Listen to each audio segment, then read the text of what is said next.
Let's start with section E of exercise 4A. The very first question, which of the following pair show coordination isomerism? ना जो A है ये pair आपस में isomer ही नहीं है बिकॉज इनका मॉलिक्यूलर फॉर्मूला ही सेम नहीं है। जो सेकंड वाला है दैट इज हाइड्रेट आइसोमर की water molecule acting as ligand and crystal of water of crystallization वो डिफरेंट है। सी वाले के अंदर मेरा ionizable ion is different, it is ionization isomer. Now we are left with one option, it is coordination isomer की ligand अपनी जगह change किए हुए हैं, तो it is option D. Question number second.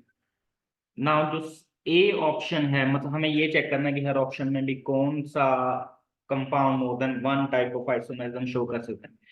It can show ionization isomer, ये जो chloride ion है वो अंदर चला जाए और NO2 बाहर आ जाए। इसके अलावा it can show linkage isomer, NO2 is an ambidient ligand.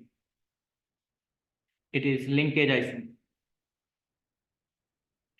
Now, B part के अंदर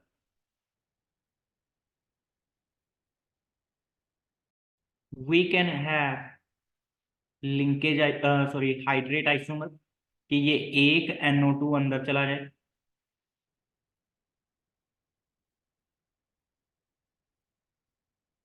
और एक H2O बाहर आ जाए, तो हाइड्रेट। इसके अलावा ये जो NO2 अंदर लीगेंड का काम कर सकता है, ये एम्बिडिएंट लीगेंड है, तो ये और क्या शो कर सकता है, लिंकेज। सी पार्ट के अंदर दो cationic part and anionic part both are complex, तो अगर ये कॉम्प्लेक्स पार्ट हैं तो हम कोऑर्डिनेशन आइसोमर शो कर सकते हैं। इसके अलावा SCN नेगेटिव इज आल्सो एम्बिडिएंट, तो लिंकेज भी होगा।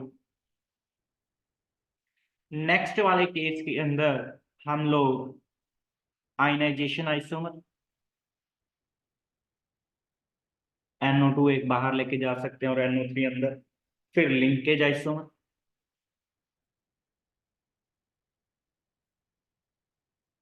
पॉसिबल। तो सभी ऑप्शन में more than one structural isomer is possible, तो हमारा answer ABCD। Question number third, हमें ये चेक करना है कि कौन सा कंपाउंड ऑप्टिकली एक्टिव है। Now trans Ma4B2, Ma4B2 it has plane of symmetry। अगर इसके पास प्लेन ऑफ सिमेट्री है तो it is going to be optically inactive. Ma4A6, ना इसके पास भी सिमेट्री है तो ये भी आपके पास क्या है, ऑप्टिकली एक्टिव नहीं होगा, जस्ट क्या होगा, बी की जगह पे A आ जाएगा, तो बहुत सारे प्लेन बन जाएंगे जिसके अराउंड सिमेट्री बन सकती है। Then we have cis, it is going to be optically active, इसके अंदर कोई भी सिमेट्री नहीं,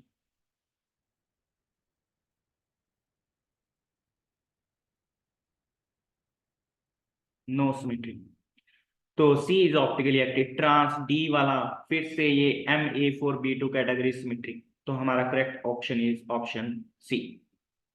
क्वेश्चन नंबर फोर्थ, हमें ये चेक करना है कि कौन से पेयर ऑफ आइसोमर्स हैं ऑप्टिकल आइसोमर। नाउ जो A है ये तो ऑप्टिकली एक्टिव ही नहीं है, ये वाला जिसको मैं हाईलाइट कर रहा हूं, ये प्लेन आपका प्लेन ऑफ सिमेट्री है, दो बीआर, एक बीआर ऊपर एक बीआर नीचे, अगर ये ऑप्टिकली एक्टिव ही नहीं है तो इसका एनंशियोमर या इसका ऑप्टिकल आइसोमर नहीं हो सकता। सिमिलरली बी के अंदर भी हमारे पास क्या है, सिमेट्री है, ये वाला प्लेन, तो आयोडीन एक ऊपर एक नीचे, तो ये भी ऑप्टिकली क्या हो गया है, इनएक्टिव, तो ये भी ऑप्टिकल आइसोमरिज्म शो नहीं कर सकता, it is also going to be a same molecule. Option C के अंदर भी प्लेन ऑफ सिमेट्री है, ये वाला प्लेन यहां से मिड में से पास करें,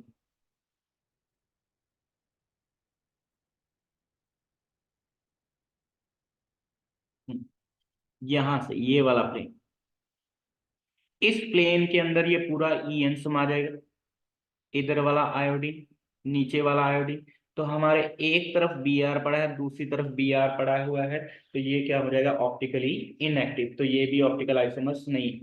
अब डी में देर इज नो सिमेट्री, आप जहां से मर्जी इसको काट के देखेंगे दो इक्वल पार्ट्स नहीं बनेंगे, तो D is going to show optical activity. और यहाँ पे अगर मैं मिरर रखूं तो एग्जैक्ट इसकी मिरर इमेज नजर आ रही है, तो these are pair of enantiomers. Question number 5, how many isomers are possible, let's check out. Cu NH3 whole 4 PT Cl4। ना दोनों हमारे पास coordinate cation and anion both are complex, तो ये कोऑर्डिनेशन आइसोमर शो कर सकते हैं। तो मैं क्या करता हूँ, लिगेंड की पोजीशन एक्सचेंज कर रहा हूँ वन बाय वन।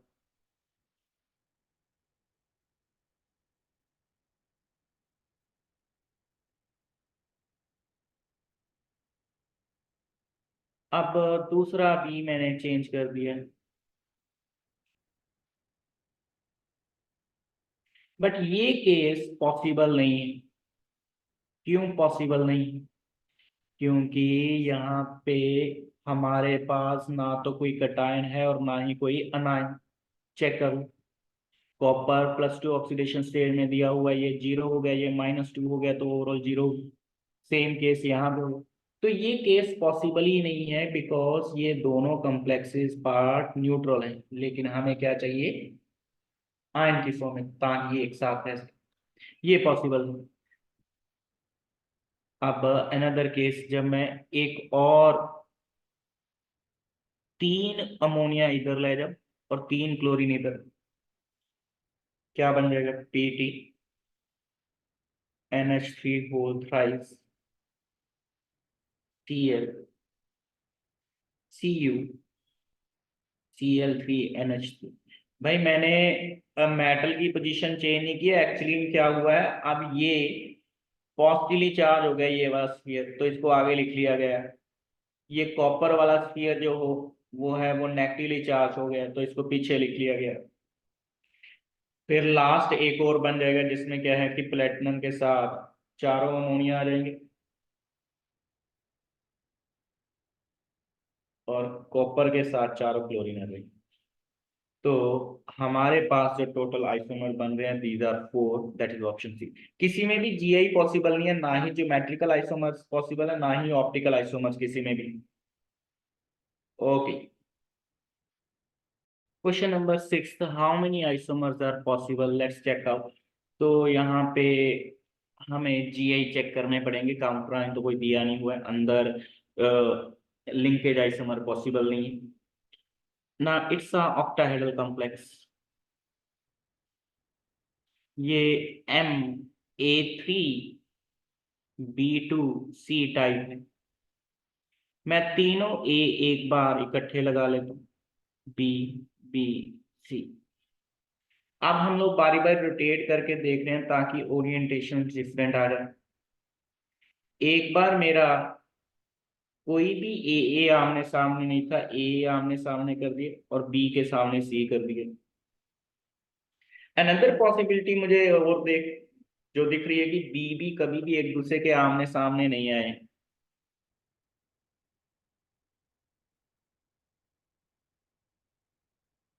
तो बी को भी एक दूसरे के आमने सामने कर दो। इसके बाद आप जो भी बनाओगे वो इन्हीं में से कोई रिपीट है, तो आप उसको एनालाइज कर सकते हो। तो we are having total 3 isomers. Question number 7, in which case racemic mixture is obtained। तो इसका मतलब क्या है, क्वेश्चन सीधा सीधा इस बात के ऊपर है कि कौन सा ऑप्टिकली एक्टिव है। लेट्स सी, ए मेरा ऑक्टाहेड्रल कॉम्प्लेक्स है with general formula MAA whole thrice. Yes, ये ऑप्टिकली एक्टिव होता है, तो ये ऑप्टिकली एक्टिव है, तो इसका 1 मोलर 1 का मिक्सचर रेसमी मिक्सचर दे देगा। बी के अंदर DM nickel DMG whole twice, it is DsP2 hybridized square planar. Square planar complexes optically active नहीं होती। सी में भी DsP2, it is also square planar complex, DsP2 hybridized. तो ये भी ऑप्टिकली एक्टिव नहीं होगा, तो हमारा correct answer option A. Question number 8 के अंदर हमें क्या दिया हो कि हमारे पास कॉम्प्लेक्स कंपाउंड है कोबाल्ट का जो +3 ऑक्सीडेशन स्टेट में, 2 EN है, 2 Cl हैं और एक हमारे पास NO2। इनके कॉम्बिनेशन से क्या क्या बन सकता है? Cobalt most common coordination number मैं उसका 6 रख लेता हूँ। वन ऑफ दी पॉसिबिलिटी ये बन सकती है, चेक कर लो सब कुछ सेटिस्फाई हो रहा है, ओवरऑल न्यूट्रल। तो 2 क्लोरीन है तो इंटू 2 हो जाएगा। ये आपके पास क्या शो कर सकता है? सिस एंड ट्रांस। सिस फॉर्म इसकी ऑप्टिकली एक्टिव है, वो आपके पास ऑप्टिकल आइसोमेरिज्म भी दिखाएगा। अब यहीं पे मैं इसी फॉर्मूले से एक ये कॉम्प्लेक्स भी लिख सकता हूं।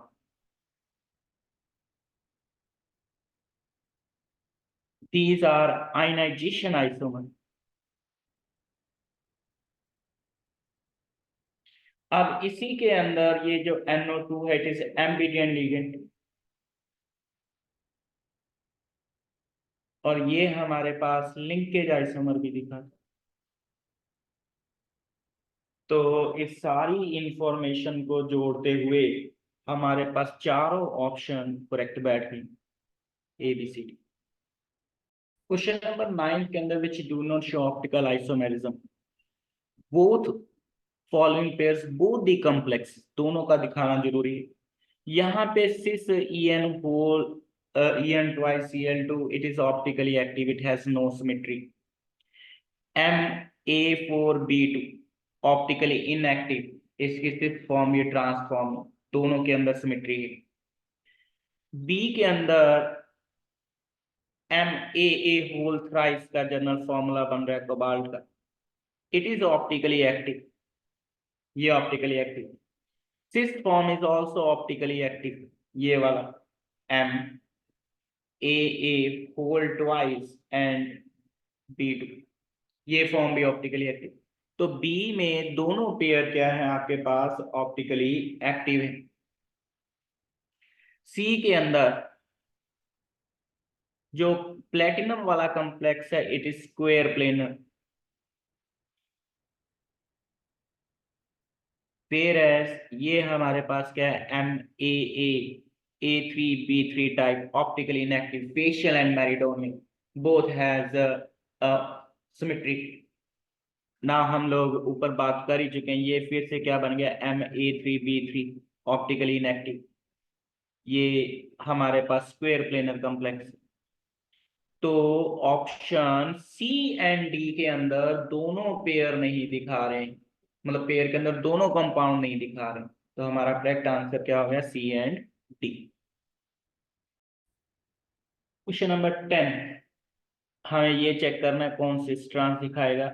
ए ऑप्शन में हमारे पास क्या बन रहा है? MA4B3, yes it can show GI।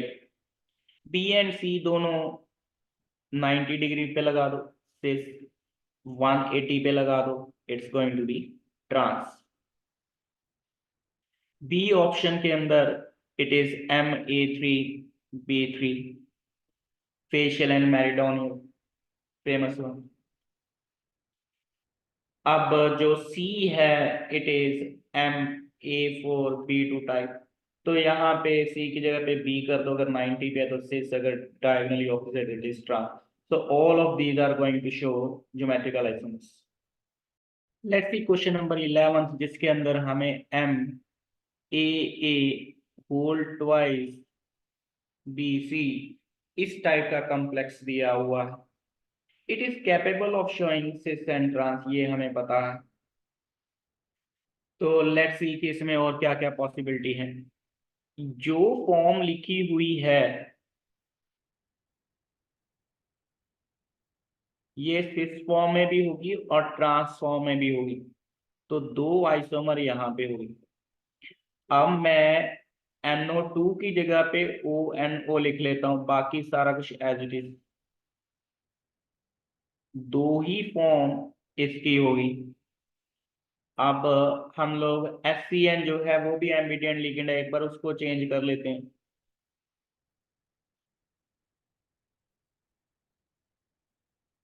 तो इसकी होगी। अब दोनों का दूसरी फॉर्म साथ में रख लेते हैं।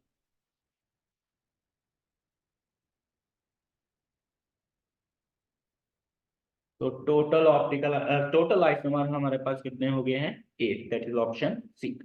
One of the very common example question number 12 में फिर से पूछी गई। 1/6 में Ma4P2 ये ऑप्टिकली इनएक्टिव है, चाहे सिस फॉर्म हो चाहे ट्रांसफॉर्म हो। सेकंड में हमें क्या दिया हुआ है? ट्रांसफॉर्म दे रखी है किसकी? MAA होल ट्वाइस P2, ये भी ऑप्टिकली इनएक्टिव है, सिमेट्री होती है इसमें। अब जो सिक्स फॉर्म है इसकी, इट इज ऑप्टिकली एक्टिव, कोई सिमेट्री नहीं। ये one of the common example है जो एनसीईआरटी में भी मेंशन है। Then we have same common example जो एनसीईआरटी में मेंशन है, दैट इज कोबाल्ट की MAA होल थ्राइस के अंदर, ये भी ऑप्टिकली एक्टिव। तो मेरे पास 3 और 4 ऑप्टिकली एक्टिव है। क्वेश्चन नंबर 13, हमें रॉन्ग स्टेटमेंट प्रेडिक्ट करनी। 1 और 2 are geometrical isomers. Chlorine chlorine 90 पे है, अमोनिया अमोनिया 90 पे है, अमोनिया अमोनिया 90 पे, क्लोरीन क्लोरीन 180 पे। इट मींस ओरिएंटेशन चेंज हो रही है। तो ये हमारी करेक्ट स्टेटमेंट है, करेक्ट इंफॉर्मेशन। 2 और 3 are optical isomers. Chlorine chlorine, पहली बात तो इसमें सिमेट्री है, 2 वाले में सिमेट्री है, चेक कर लो। ये हमारा प्लेन है जिसके अराउंड एक क्लोरीन ऊपर एक क्लोरीन नीचे, अगर सिमेट्री है तो इसके ऑप्टिकल आइसोमर्स नहीं हो सकते, ये गलत इंफॉर्मेशन। 1 और 3 आर ऑप्टिकल आइसोमर्स, 3 के अंदर भी आपके पास सिमेट्री है। तो 3 तो ऑप्टिकली एक्टिव है ही नहीं है, तो उसका ऑप्टिकल आइसोमर नहीं बनाएंगे। तो yes, it is having no symmetry. 1 is optically active, तो ये इंफॉर्मेशन भी गलत। 2 और 3 आर ज्योमेट्रिकल आइसोमर्स, नहीं, वो सेम ही है। ऑप्टिकल आइसोमर्स तो है ही नहीं, सिमेट्री है जिस वजह से, और एंगल का भी कोई फर्क नहीं, तो ये भी गलत स्टेटमेंट। तो हमारा करेक्ट आंसर क्या बैठ गया? BC। Question number 14, geometrical isomers of complex MA4B2 type दे रखा है, ऑप्टिकली इनएक्टिव है। ये बिल्कुल सही स्टेटमेंट है कि हाँ, कि ये चाहे सिस फॉर्म में हो चाहे ट्रांस फॉर्म में हो, it is going to be optically inactive. अब यहाँ पे मान लो ये बी लगा, it is going to be trans. तो आपका ये वाला जो प्लेन है, ये वाला जिसको स्क्वायर किया, इसके एक ऊपर बी एक नीचे बी, तो प्लेन ऑफ सिमेट्री। सिमिलरली अगर आपका बी इधर लगा हुआ है 90 डिग्री पे एक दूसरे की, तो बाकी जगह क्या होगा? ए। फिर से वही प्लेन, उस प्लेन के अराउंड आपका एक ए ऊपर एक नीचे, तो ये ऑप्टिकली इनएक्टिव होगा due to plane of symmetry. ना दूसरी स्टेटमेंट में क्या बोल रहा है? It is having axis of symmetry, ये भी सही स्टेटमेंट है, इसमें कोई गड़बड़ नहीं है। It has axis of symmetry, यहाँ पे चेक करो, it has axis of symmetry. अब यहाँ पे भी एक्सिस ऑफ सिमेट्री है, ये वाली, इसके अराउंड सेम पोजीशन पे ये ऊपर नीचे, it is having axis of symmetry. But axis of symmetry optically inactive होने का कारण नहीं है। उसका ऑप्टिकली इनएक्टिव होने का कारण प्लेन ऑफ सिमेट्री देखेंगे हम लोग। प्लेन ऑफ सिमेट्री बोलते हैं, पॉइंट ऑफ सिमेट्री बोलते हैं, and one is alternate axis of symmetry. अगर इन तीनों में से कोई एक टाइप की सिमेट्री है तब वो ऑप्टिकली इनएक्टिव होगा, एक्सिस ऑफ सिमेट्री इसमें अकेला नहीं आता। तो हमारा correct answer is option B. But इसमें जो ए एंड डी ऑप्शन है, those are sp3 hybrid tetrahedral है।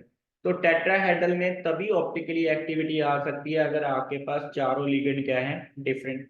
लेकिन इसमें दो लिगेंड एक जैसे हैं, इसमें भी दो लिगेंड एक जैसे हैं। सी वाले में अगेन वी हैव सिमेट्री, कि उसमें प्लेन ऑफ सिमेट्री रहेगा ही रहेगा। जैसे मैं ई एन यहाँ लगा लूं तो ये वाला प्लेन हो गया, इस प्लेन के ऊपर एक H2 एक नीचे H2, it has symmetry. Similarly अगर आप इधर भी लगा लेते तो तब भी सिमेट्री बन जाती। मान लो यहाँ लगा दिया तो ये वाला प्लेन जो मैं हाईलाइट कर रहा हूँ इसके अराउंड का, तो मेरा ऑप्टिकली एक्टिव कौन बन रहा है, बी।